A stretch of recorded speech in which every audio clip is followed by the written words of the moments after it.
ভাই ওলাতে একটা অর্ডার পেয়েছিলাম, এটা হচ্ছে পার্সেল অর্ডার আছে। উনি রাইড বুকিং করেছিল বাট পার্সেল দিয়েছে। পার্সেলটা হচ্ছে এই যে, আর এটা যাবে হচ্ছে নিউ ব্যারাকপুর। এই যে, আর লোকেশন হচ্ছে দেখিয়ে দিই, 36 কিলোমিটার নিউ ব্যারাকপুর, মোটামুটি 350 টাকা পেমেন্ট করবে।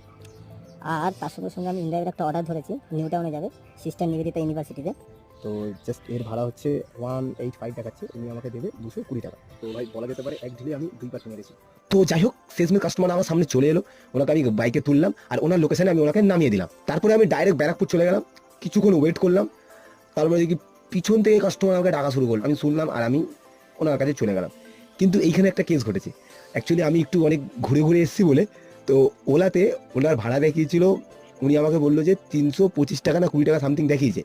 তো লাস্টে গিয়ে রাইড কমপ্লিট করেছি, ওনাকে ভাড়া দেখিয়েছে 394 টাকা। মানে বুঝতে পারছো কোথা থেকে কোথায় ভাড়া বেড়ে গেছে। কিন্তু যাই হোক, উনি আমাকে টাকা যা পেমেন্ট আছে সেটা পুরোপুরি দিয়ে দিয়েছে।